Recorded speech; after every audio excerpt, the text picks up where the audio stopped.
Nothing ventured, nothing gained, sir. Are we still friends? Why, of course. Why would you ask? I just don't want you to feel insulted when I tell you to leave. Oh, You're leaving. yes, sir. Oh, sir. Just one more thing. No, Lieutenant. There is no just one more thing. Goodbye.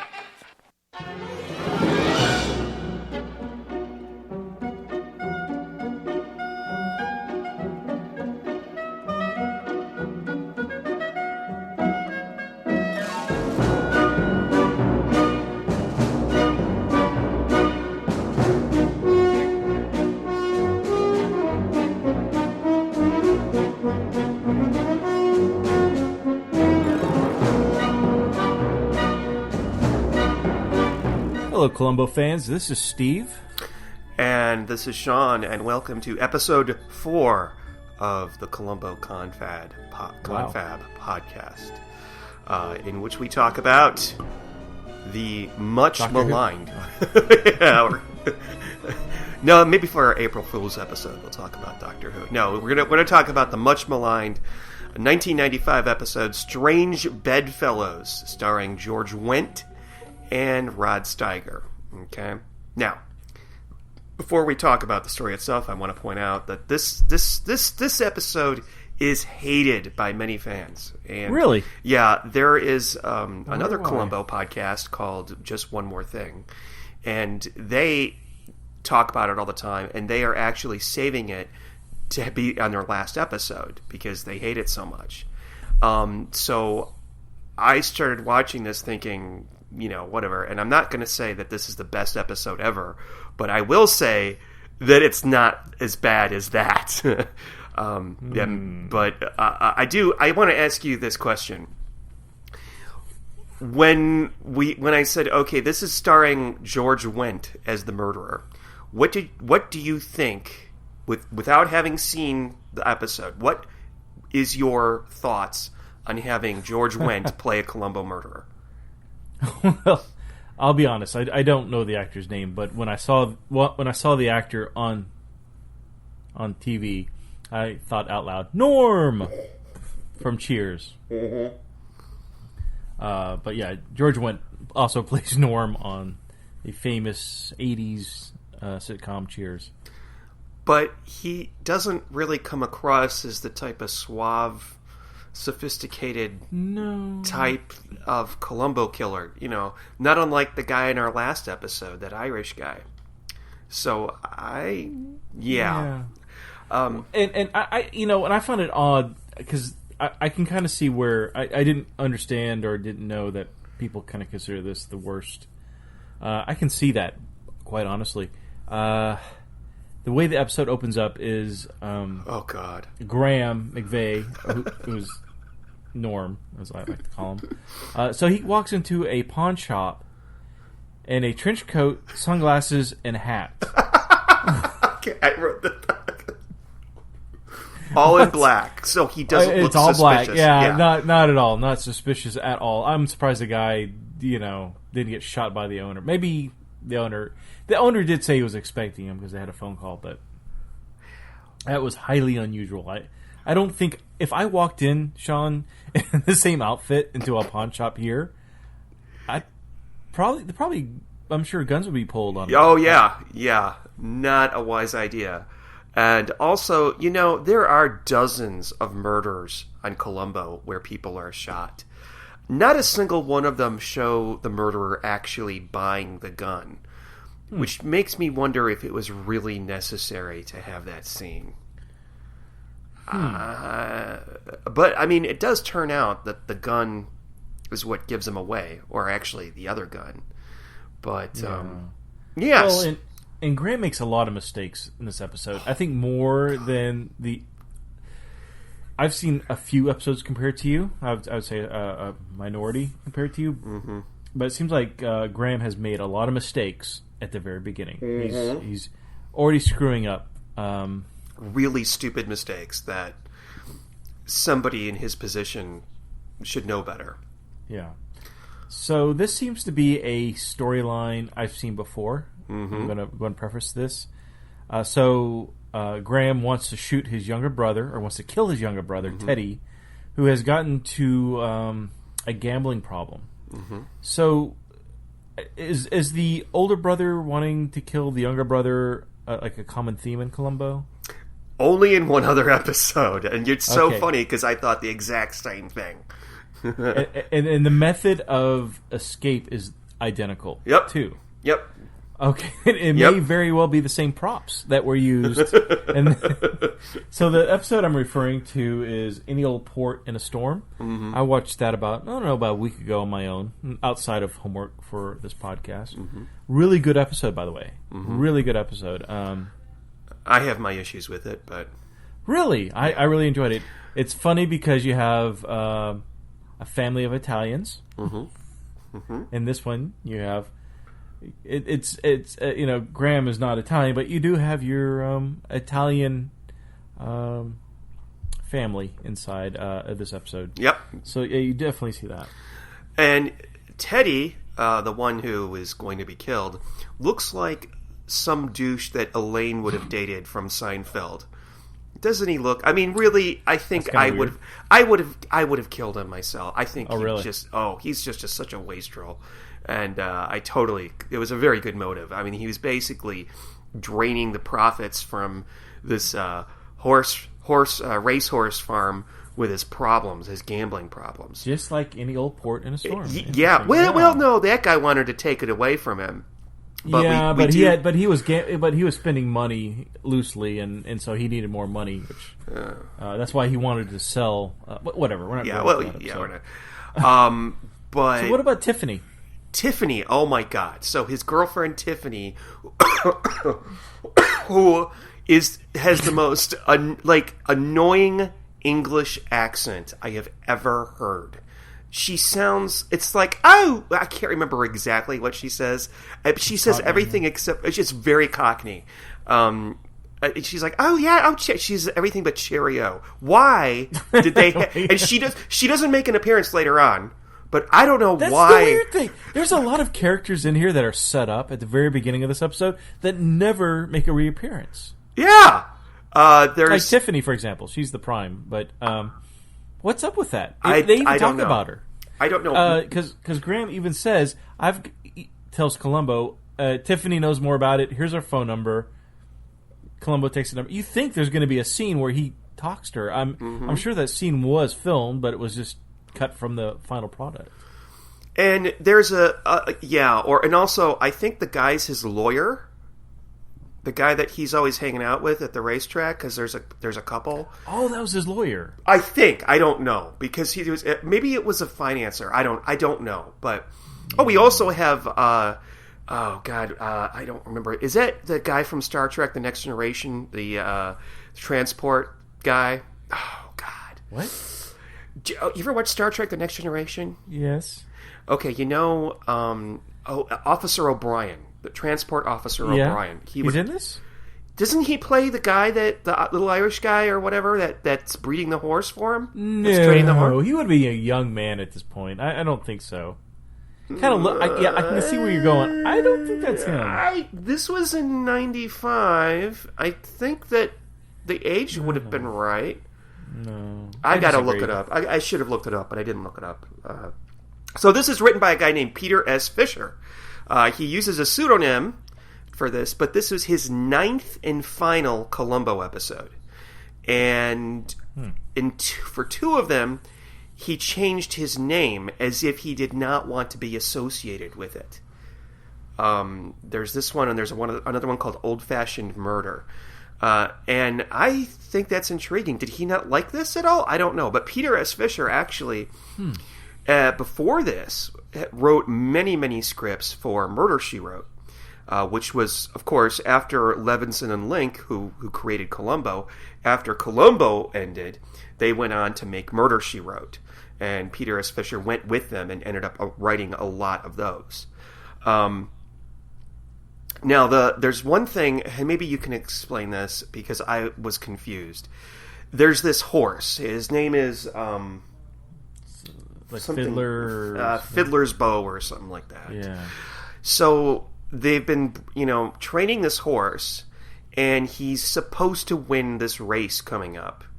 And our victim, Teddy, apparently has told his gangster friends that this horse will win. I was a little confused, or he puts a lot of money on the horse. Right. That he guarantees, I guess, the bookies that this is going to be a winner. Yeah. He's got inside knowledge. And how do they know that the horse is going to win, though? Because at the very beginning, Graham, they're testing Fiddler's Bow or whatever, and Graham and O'Brien from Star Trek Next Generation are watching him do his test trials, and that he had hit a record number. Like, he should have won first place with that speed, and so that's his brother was there to witness that.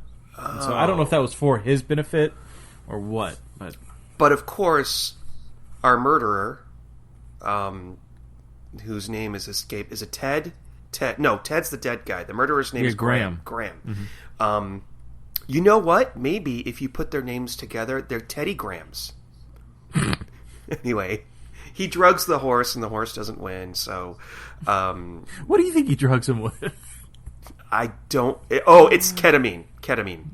That's an animal tranquilizer that is often used in certain clubs. How do I know this? Because I know people who have done it. So that horse was probably seeing colors, even though they only see black and white. Yeah, the horse. No, it's actually called a K-hole. The horse was in a K-hole, and that's why it wasn't able to win the race. That's what it's called. So I guess we should say what Graham's plan here is, which is a little confusing and doesn't make much sense to me in the end. But so he needs to kill his younger brother Teddy. Because his younger brother keeps getting in trouble with the local bookies. Mm-hmm. So he's going to kill his brother. He's going to rig the race. And as a result, he's going to kill the head bookie as a saying, well, one, that the bookie killed his brother, and then when the bookie who he's blaming is in self-defense. So he's got a double murder going on. Right. Which is kind of cool, because we don't realize it's a double murder until later. Right. He's going to make it look like, so he's going to make it look like his brother owes a lot of money to this bookie named Bruno Romano, I think. Right. And then he's going to kill Bruno. So many problems. He is so dumb. There are so many things he does wrong. First of all... Graham or Bruno? God, Graham. Mm-hmm. We'll get to the rat in a minute, but I think there's a lot going. He tells Ted, okay, we're going to meet them with the money that we're going to pay them out on this lonely road. So they drive out there. He shoots his brother in the head, killing him, and then he has a bicycle in the back seat that he drives just off. like any old port in a storm. This guy obviously has been hanging out with Donald Pleasance. So, but right before he leaves the crime scene, he realizes he leaves a cigarette in the ashtray. So he gets rid of the cigarette. But he doesn't get rid of the ashes. That was stupid. That was really dumb. And also, what non-smoker allows a smoker to smoke in their car? They're really nice, expensive. Different time period. I don't know. Back then, I don't think smoking was much as a social faux pas as it is today. In 1995, I think it was. I mean, it was obviously you could smoke in restaurants still, and the alibi. He has to set it up to make sure that there's a telephone call from Bruno's office in a restaurant, an Italian restaurant, to his brother. That was extremely lucky that it worked out the way it did. Oh my God! For Graham, there's no way. I mean, if he would have played that back 10 times, if he had to replay that, it wouldn't have happened again. Yeah. I mean, there was just no way. He plants. I think he plants a couple mice in the ladies' room. Wait, did you see that scene? Because all I saw was he put a brick down. It was a box. That was it. It was a box with holes in it. Oh, I thought it was a brick. No, it does look like a brick, yes, but it was a box with holes in it. See, I thought he was putting a brick down to leave the door open for some purpose until later the girl starts screaming in the bathroom. I had no idea, and I thought they had cut out a scene accidentally with the rats. No. So you thought maybe he just propped the women's door open and then mice went in there later on? Okay, no, that was my initial thought until later in the episode we find out there's more to that. But what he does is he puts these mice in the ladies' room, then he hangs out at the bar smoking, like, disguised as Orson Welles, and drinking scotch and soda. Easy Never in drink the soda. wine before it's time. I mean. And it's when some woman freaks out and everybody in the restaurant's running to the bathroom, to see what's going on. That's when he takes the opportunity to run into Bruno's office and make the phone call to his brother so that it looks like Bruno called his brother. It is the most... You're right. It's the most luckily timed thing, and I'm sorry, it was really dumb. That part was really, really dumb. Although it does provide some comic relief later on when Columbo's talking about it. Really? And let me point out, again, we have a smoker, and once again... The smoking was a clue. It's always a clue. Really? Yeah, remember a couple episodes ago we saw that one with the Vivica Scott kills that lady with poison cigarettes? You don't remember that? Yeah, so smoking is a bad thing, yes. Yeah, that's exactly it. Huh. If he didn't smoke, he probably could have gotten away with it. You know what else is bad for you? What else is bad for you? Clams.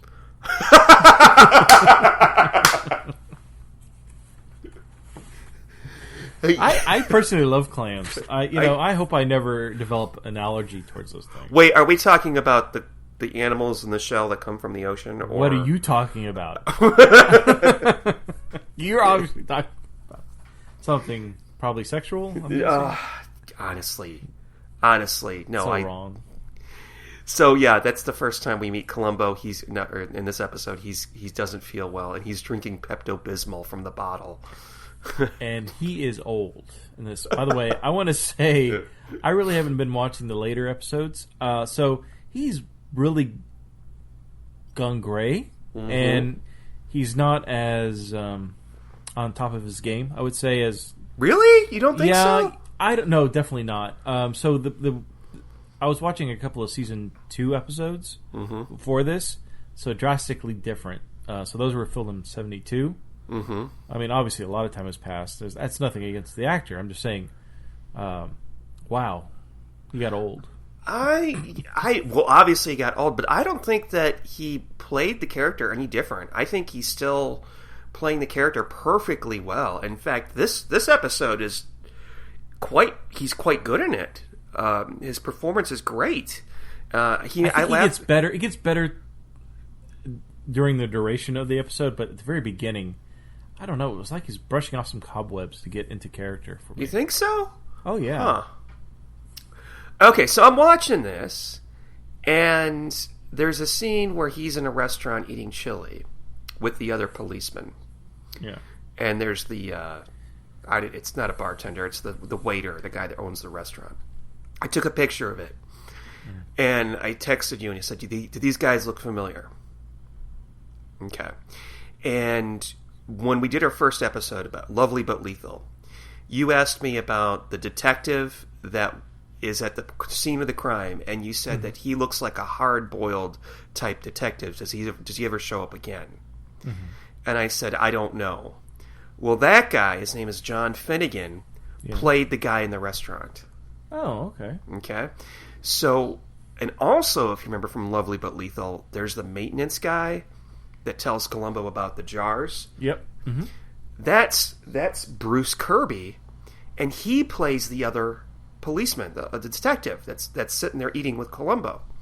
And Bruce Kirby would repeatedly play detectives all the time on Columbo. Like, he was probably the most common detective. So, yeah, the both actors, they were both in Lovely But Lethal.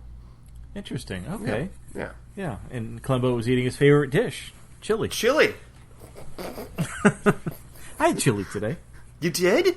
Yeah. Oh, man. Not meaning to, but yeah, I had chili today. It's funny. Didn't have clams in it, though. No clams, no.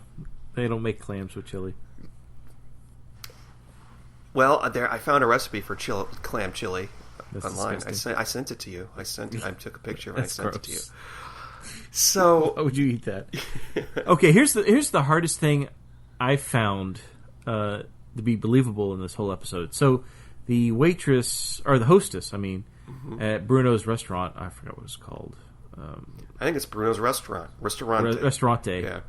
Yeah. So the hostess would tell her mother that she was still a virgin. No, I'm sorry. I can't believe that. And if the mother believes that, she's stupid. Okay, so, yeah. I know, that woman was like 35 years old. Yeah. Oh, really? I thought she was older. I would say she was in her 40s. Oh, really? You think so? I look to me. That woman had done some hard time. There were many things I had trouble believing in this. First of all, as we talked about, the mice in the restroom. Second of all, George Wendt leaving the scene of the crime on a bicycle. He probably almost had a heart attack by the time he got home. It is identical to the bicycle in the port one. Oh my god! It folds out and everything. It's got to be the same prop. I have never seen a bicycle that folds up like that. Is that a thing? That's got to be a thing. It's got to be. I've only seen that in Columbo. Okay. Other unbelievable things. So he wants to set it up to make it look like Bruno killed his brother. Okay? Right. Why didn't he make sure that Bruno didn't have an alibi?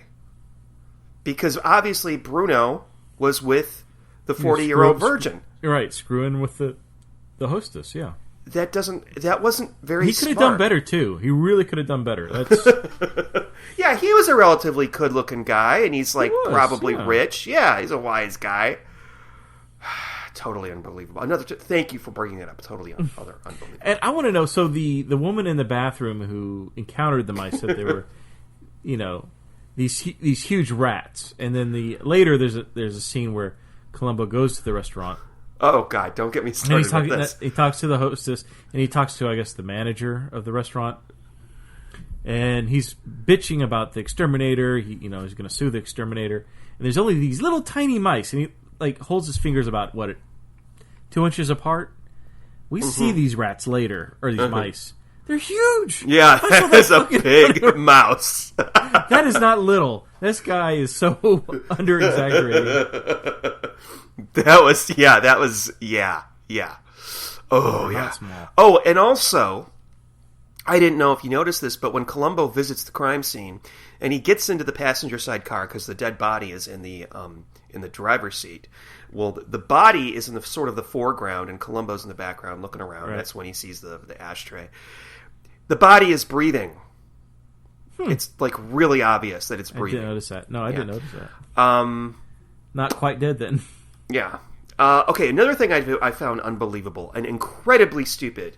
So, Graham kills Bruno, and, supposedly in self-defense, or it makes it look like it's in self-defense. He knows who Bruno is, and he's not going to cover up the fact that he did it, and that he supposedly did it in self-defense. Right. Isn't that a really bad idea? To kill basically a gangster and everybody knows it? No, yeah. I think he doubled down on the pressure, not only from Columbo, but from the Mafia. I think that was a really bad idea. He was just doing that so he could plant the gun on Bruno. I think if he just would have had an unmarked gun, got rid of the gun, just said, my brother owed some nefarious people money, that it would have been so much easier for him. Or if he pulled the stunt with the mouse after the murder and planted the gun in his office instead of right. That was really a bad idea. That he wouldn't have thought that there were repercussions of doing that. And that's what got him in. That's what got him in trouble. Yeah. Yeah. One of the things that I liked about this was the Italian aspect. I'm half Italian, so I find it interesting because Columbo, he's Italian, but he doesn't know any of the language. Okay, well, okay, keep going. I'm sorry. Oh no! So looking at Columbo, he's probably second generation American. Mm-hmm. So he should know Italian, which he doesn't in this episode. But I'm third generation, and I can't speak it, but I understand certain words. Okay. I can hear somebody talk and get the general concept of what is being said. So I found it surprising that Columbo didn't really know Italian at all. Well, okay. Now, go on. He does know Italian. Okay, so he's playing stupid. He speaks it in other episodes. Okay. I think that he refused to speak Italian with Vincento Foscarelli, who, going back to Lovely But Lethal, that starred... What? Fratelli?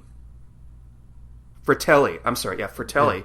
Going back to Lovely But Lethal, starring or featuring Anne Ramsey, who played Mama Fratelli in The Goonies. Oh, right. Yeah, she was the masseuse. Yeah. It all goes back to that. It all goes back to Lovely But Lethal. But I love the whole scene where Columbo gets kidnapped. Yeah. By the mafia. And it's funny in a way that about 2 days ago I rewatched The Godfather. Oh, really? Okay. Yeah, I mean, didn't even realize that there was going to be a mafioso scene in this episode. So I watched The Godfather. So it's kind of interesting to see we have a Godfather character, Fratelli. They even play music like The Godfather during those scenes.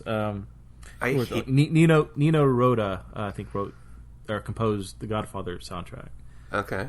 But yeah, it's so weird. I happen to watch those two things side by side. The Godfather's like one of my favorite movies of all time. By the way, I love it. That and Godfather Part 2 together.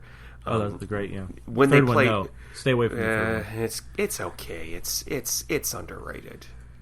I think it's a little underrated. Sofia Coppola is terrible in it. Anyway. Okay, I'm sorry. I'm getting sidetracked.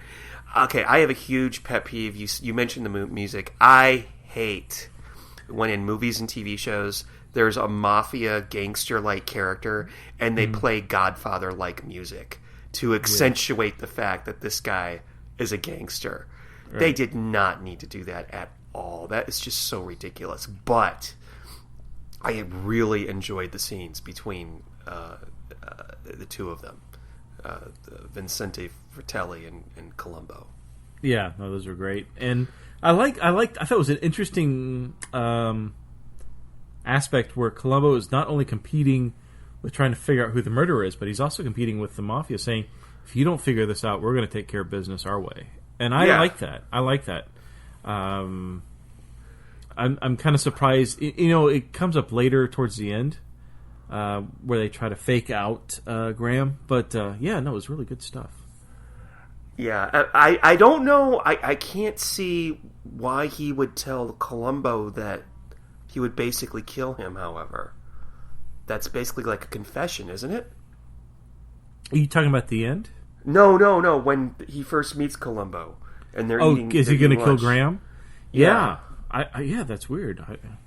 I don't know why you would do that. I did like the part where he comes and visits Graham and basically tells him, if you don't sign over 51% of your business, I'm just going to kill you. Nothing personal, just business. It's just business. Well, that's the line from The Godfather. It's just business. Yeah. There's a scene where Michael Corleone wants to take over the casino in Vegas, and he's telling him, it's not personal, it's just business. Mm-hmm. So it's funny. Those same lines, a lot of similarities. There's another thing that I thought was similar. Oh, when he when the Fratelli tells Graham that wants 51% of the farm, he says your signature is going to be on it on that piece of paper, which basically in The Godfather, it's when the Godfather was trying to get the Frank Sinatra character. What was his name? Johnny Fontaine. Why do I know that? So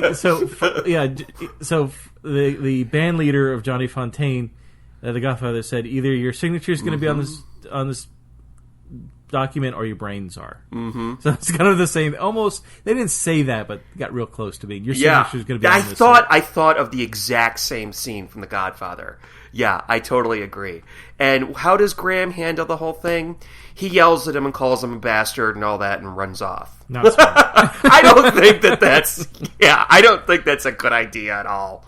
It's a very bad idea. I think at that point, Graham realized he was in over his head. If he would have just followed our scheme of just murdering your brother and then planting the gun, he would have been so much better off. Yeah. But now he's got the mob after him. Yeah, exactly. It was a dumb move. You don't do that, George Wendt. Maybe if he didn't spend so much time in the bar, maybe he would have realized that. You know, George Wendt, Graham, one of the things he does that was so wonderful was the expression on his face when he was getting annoyed with Columbo. There was a scene where Columbo's talking to him about, gee, I don't understand. He had ashes in his ashtray, but there was no cigarette butt. These little things, and a bunch of these little things add up to the big things. And as he said that, and he turned away from Graham, he had this expression on his face of just pissed off, like he just had enough. And he shows that face again when Columbo says, "Oh, just one more thing." What did he say? What does he say? It's like, no, there's not just one more thing. And yes, get out. There's not what. Get out of my property. Out. Because every time Columbo says just one more thing, I start laughing. Well, he's on the phone in his kitchen, and his back's to the window, and we see Columbo just wander in the backyard by the bird bath where the gun is hidden. Right. And then Graham sees him. He's like, he says to the person on the phone, "Okay, I really got to go." And then he has to go out and yell at Columbo. "Yes, Columbo, what do you want now?" And Columbo's going on about how beautiful the property is. That's another. Every place Columbo goes to, "Isn't this beautiful? Look at this property. Where I live, it's one house on top of the other." That was a great scene. And I like the part where Columbo lies about smoking in order to find out that his brother didn't smoke. Because he says, could you have a cigarette? Can I have a cigarette? So my favorite part of doing these podcasts and watching the episodes is, when does Columbo put it together? So in your mind, when does Columbo put it together? Oh, when he finds out that Graham smokes. You think at the very beginning? I think so. Yeah, that he smokes, or more importantly, that he found out that his brother didn't smoke. Yeah. And what's weird though is that when he tells Graham about the ashes in the ashtray, Graham doesn't say what came to my mind. He says, "Well, maybe one of the valet attendants," because the car was cleaned like the day before. So he says, "Well, maybe one of the valets put it in there, smoked." Oh yeah, that must be it. And he could have said, "Well, maybe the killer was smoking in the car with him and left that." Yeah, because he wants the killer to explain it. Yeah, what crappy ass explanation will he come up with? In my opinion, I think Columbo suspected Graham early on, but I think the nail in the coffin, the final nail in the coffin, was that scene when Graham says, "No, Lieutenant, there's not just one more thing," because he storms off, and you see Columbo, he's got a smile on his face. I think because he put it together. He's like, "I got it, and I know how he did it." Mm-hmm. To me, that's when he put it together. I have a favorite scene in this, and this is why I think Peter Falk is so great in this. There's a scene where he goes to visit Graham at the racetrack. That's where he finds out that he likes scotch and soda, easy on the soda. Oh, right. Yeah. And he brings him into the other room, and he's talking to him about the incident with the mice. And the way that Peter Falk, as Columbo tells the story, and the woman was screaming, and my feet, they're catching my feet. He tells him this story, and then he explains how the mouse could not possibly have been I don't know that. They're not from they have to be from like the mountain region or whatever. Had Graham not been the murderer, he would have said, "Why are you telling me this? This has nothing to do with anything." Instead, Graham just listens and then makes a really dour face when Columbo walks away. Yeah. But I think at this point they both know. Yeah. Well, and it was such a bizarre scene when Columbo was looking for the rat in the dumpster. Oh yeah. I'm like, what the hell is he doing? He's measuring the body of a rat. Okay. Yeah, and immediately after that, he took a hard-boiled egg out of his coat and cracked it and ate it. No, he didn't. No, I'm just saying. Last time when he touched a garbage can. So when he went to go see Graham at the racetrack, he's having lunch with his lawyer or business partner, whatever. He pulls out a fake rat. I'm like, dear God, I thought he was actually pulling the rat out. He goes, oh, this is just a rubber rat, but I've got a picture of the world. Why do you have the rubber rat? What was the point of having the rubber rat? So other people would freak out in the restaurant? Okay, I have another problem. Okay, so Columbo finds out about the rat because he's at the restaurant talking to the owner and the waitress, and he just happens to overhear about this incident with the rat or the mice or whatever, and the lady screaming. Mm-hmm. And then he says, oh, where's the rat? Oh, it's outside in the dumpster. What made him think at that time that it was important? There is nothing to indicate that it had anything to do with the crime. Just because that this happened on the same day as the murder? Oh, no. You're confused. Columbo was just looking for lunch, I think. And he always measures his lunch before he eats it. I call bullshit, sir. That's not true. So I have a theory. I was looking at Graham's house. After you see these things, like often you start looking at things like that, and he had a really bad taste in decorations. I noticed that he had a whole cabinet full of like some really tacky shit, and I have a theory. I noticed this too, like little gnomes and shit. Yeah, you know what those are? No. He has smoked so many Marlboro cigarettes that he got those with all his Marlboro points. That's what that is. I had an addiction, that's for sure. Yeah. Did you notice that he apparently quit smoking about half an hour into this thing, because we don't see him smoke again after the smoking. There's no way up. an overweight guy addicted to cigarettes could ride a bicycle. Yeah, I know. There's no way. That's where the story jumps. I mean, it just is no way. I know. He would have been like taking out his inhaler. I don't know. Maybe he stayed at a hotel. Maybe there was a Howard Johnson's right over there, or Al's Big Boy or something. Within the day. I mean, it's not like he took his time. He had to get that back. Whatever. Yeah. Wow, I kind of liked this, Steve, and now when I'm talking about it, I don't think I like it that as much as I thought I did. Really? However, I will say I really liked Graham's wardrobe. I really liked the jacket with the vest look. That was very, very... And as a man in his 40s who is finding his own wardrobe mysteriously shrinking, I may invest in a little bit of that. But you know what? Yeah. Sweater vests don't really do well in Texas, so no. I don't know. So do you think a bartender would have noticed if you had a gold lighter or not? A gold Zippo? I don't know. I honestly don't think the bartender would have picked up on that. You'd be surprised. Do you go to bars at all? Like the same bar over and over? No. Because you'll find out that the bartender will find out a lot about you and remember a lot about you, particularly when it comes to your drinks that you like, obviously. But I don't know. I think that was a pretty fancy lighter. Yeah, it was, I guess. But that picture, that sketch that they made of him, all made up as, I don't know, Joe the Plumber or whatever, that looked nothing like what he really looked like. That looked like more like Walter White than George Wendt. Right. Yeah, I guess so, with a hat. So, yeah. So say something really good about this, because I want to hear something positive about it, Steve. Okay. Reviewing my notes now.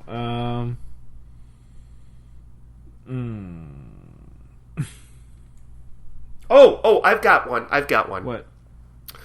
So, okay, so I would have to say that, there's always the scene where Columbo shows up and tells the murderer, oh, so-and-so is dead. I think that Graham McVeigh had yeah. the worst. Yes. What? Oh my! Oh no! I thought it was very believable. I always liked it. Really? I always liked. Yeah, it's one of my favorite scenes. Is when Columbo tells the murderer that whoever is dead, because they have to really fake it, to be convincing that they don't know anything about it.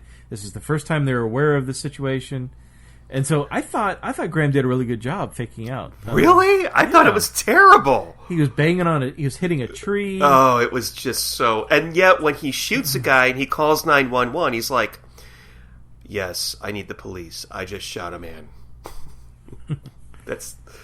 I disagree completely. And also, did you have this compulsion to fix Peter Falk's tie throughout this whole thing? Because did you notice that his tie... I don't know what you would call it, but... You know how when you have a tie, you tie your tie, and there's the skinny part that goes in the back... and then the bigger part in the front. Well, on him, the skinny part was always hanging down lower than the wider part, so it looked completely wrong. Obviously, this is on purpose, but I read somewhere. Tell me if this is true or not. But the coat and the tie are the same throughout the whole entire of his career as Columbo. From the very first episode, it's the same coat and tie. Yes, I think that's true.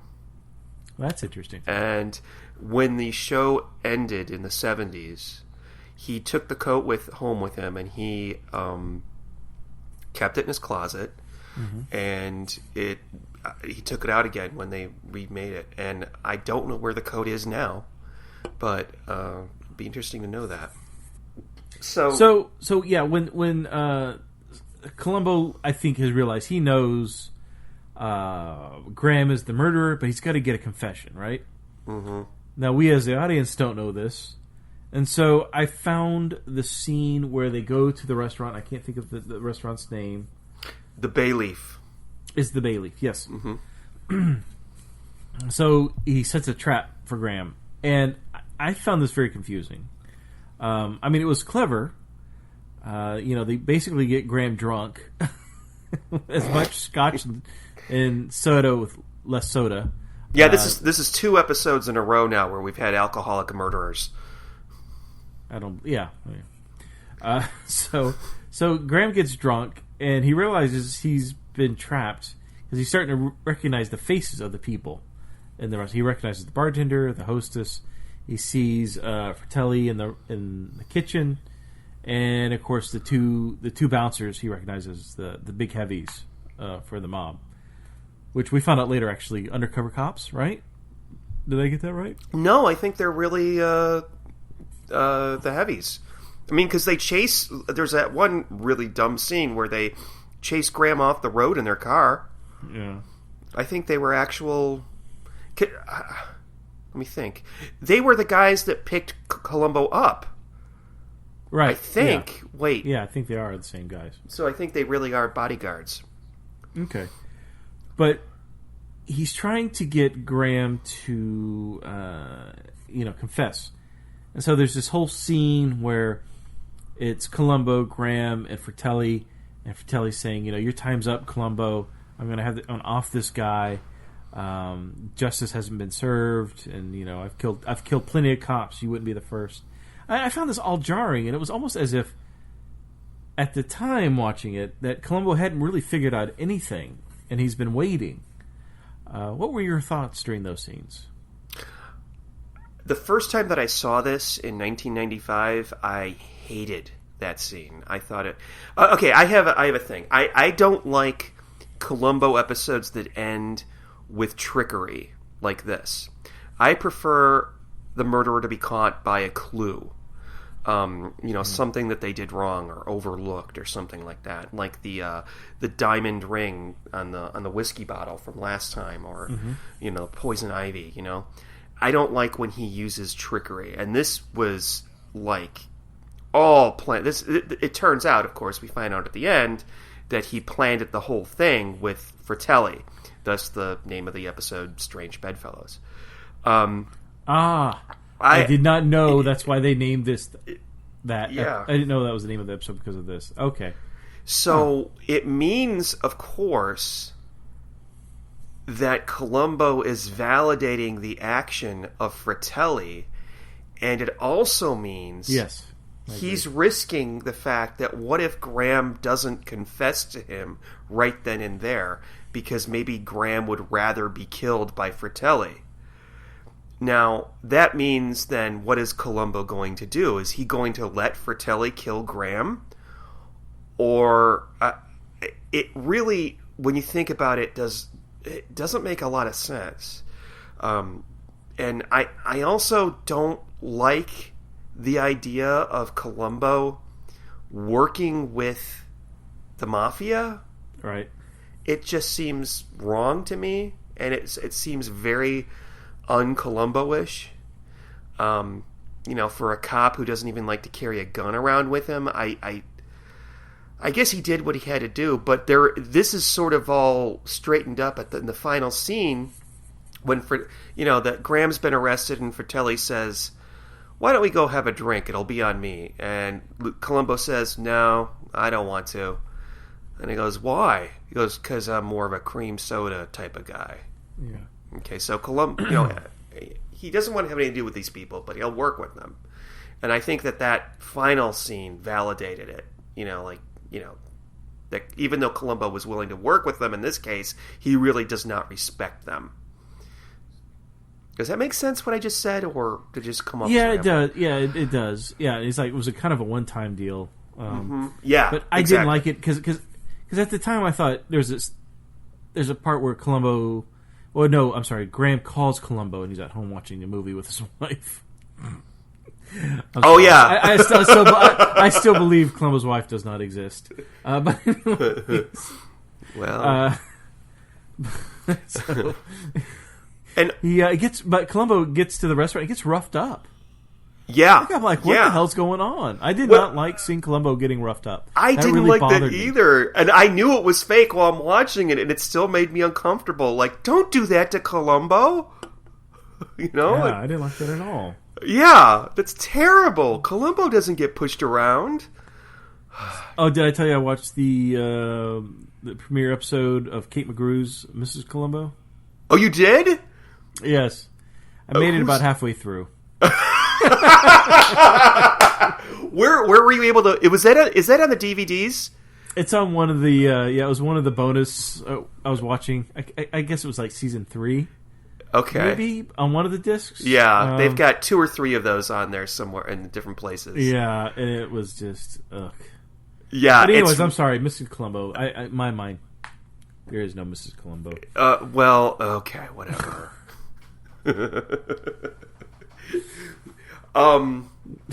Yeah. I think we brought this up 3 episodes ago. Yeah. There is a Mrs. Columbo. I maintain that there is. Us.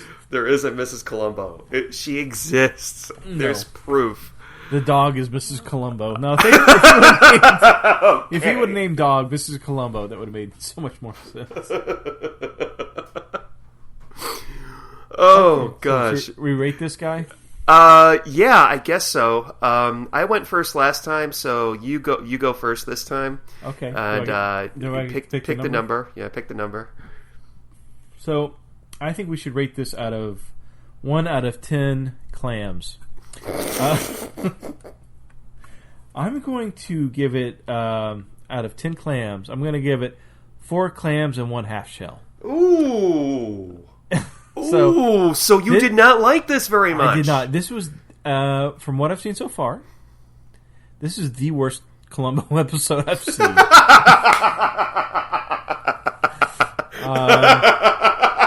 It has nothing. I enjoyed the guy who played Graham McVeigh. I can't think of the actor's name again.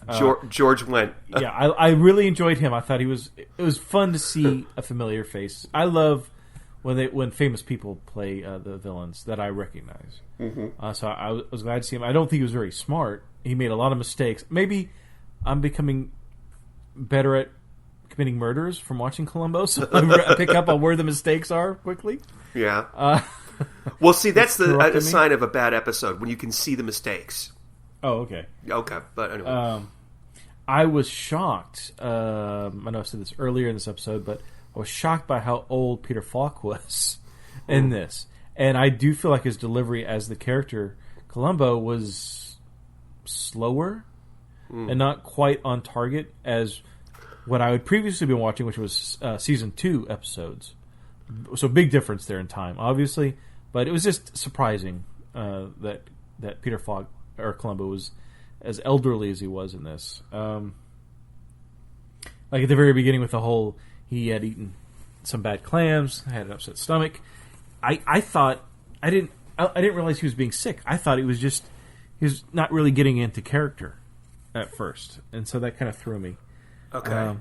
I did like, though, it was a little more modern of an episode. So season 2 had a lot of 1960s, early 70s cars. In this one, we actually had cell phones.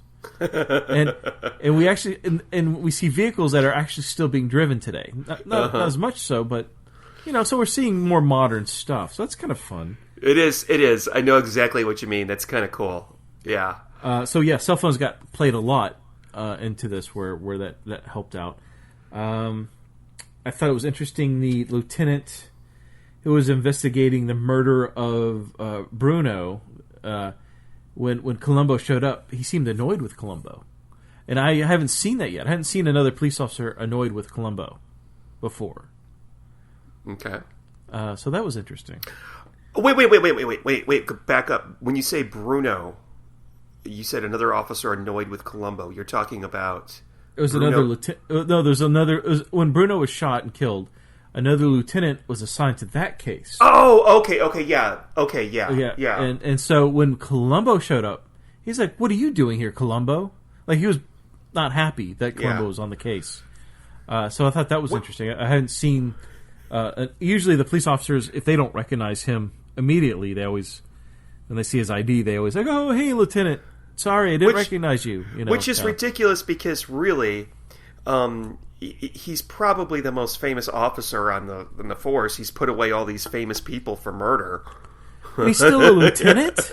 Yeah, that's another problem. How did this guy never get a promotion? You just got to roll with that. I don't think he would take the promotion if it was offered, because it would mean he'd have to sit at a desk. Maybe. Okay, that makes sense to me. I never really thought of that. Okay, keep going. Oh no, so that's I give it 4.5. Okay, so this has another little element. I'm not going to write it yet. I'm just going to mention one thing that I forgot. This has another element that we see in other episodes. When Columbo shows up at the crime scene in his old beat-up car, and the officer who's basically, guarding the crime scene says, "Sir, this is for police only. This road is closed." They always mistake him for, just some schlub. And I'm thinking, he's like the most famous policeman in L.A. How come you guys don't know who he is? Anyway, okay. I really expected to hate this. I remember not liking it at all. The guy who played Fratelli is an actor named Rod Steiger, who was really, really... he was like an Academy Award-winning actor back in the day. He was in a movie called The Heat of the Night that he won an Oscar for. He played Marlon Brando's brother in On the Waterfront. Wow. Yeah, he was like Godfather connection there. Yeah, he was a big actor in the day. So I think, in a way, they almost, and if I know this was like 21 years ago that this was on TV, 22 years ago, but if I seem to remember, the marketing for this was that they were plugging Rod Steiger more than George Wendt. Okay? I disagree with you about George Wendt. I think that he's a horrible Columbo murderer. I think he was not a very good actor in this. I thought a little bit of it was tenuous, like him finding the rat or him hearing the story about the rats or the mice and finding it. However, I did not sit here looking at my phone or the time or getting distracted or bored. So I'm actually going to give this a 6. I was fairly entertained by it. I like it better than the other one, the other 90s one that we did, the Murderer Self-Portrait.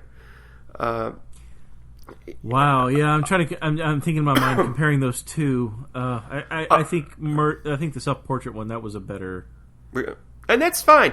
Oh, both of them, by the way, involve Italian restaurants. They both sure had do. Italian restaurants. And the restaurant owner in the portrait was in The Godfather. The restaurant? Oh, that's right. Yes. The guy who was having the painting commission for his restaurant. It all goes back to The Godfather. Interesting. So many connections here. Plots. There's plots. Okay. So is that all we have to say about Strange Bedfellows? I think so, yes. Okay. Less said, the better. Okay. It is that time again that we decide what we are going to talk about on the next episode. So, Steve, once again, will you do the honors? I will, sure. And I just want to say I'm looking really forward to this because we're going back and forth between the older seasons and the more recent seasons, and I really enjoy the older ones so much more. We'll get one that you like eventually. Oh, well, you talking about the newer stuff? Yeah. There's some good ones. Really? Well, yeah. I enjoy it, and I'm primarily been watching the older stuff on my free time. But anyways, okay. So I'm going to spin this sucker here. Mm-hmm. All right, here we go. That's the swinging wheel of Columbo 70s. And let's see. Wheel. I'm sorry. Wrong show. All right. It is going to be Etude in Black, starring John Cassavetes as the murderer. Dog's first episode. Now, interesting. that's what I came up with. Now, and you've seen this before. You've seen it. I saw it 2 days ago. So Okay. So, all right. So yeah, that's what the swinging wheel of the 70s picked. I can talk about it right now. Well, I can't. But I'm looking forward to watching it again. It's a good one. It's a good one. Spoilers. Oh, I'm sorry. I hate it. It's stupid. Okay, cool. All right, everybody. We're going to bid you adieu for this week. Next week, we're going to let you know how you can contact us via social media if you're interested. And we'll see you then with John Cassavetes and Etude in Black. Ciao. Good night, everybody.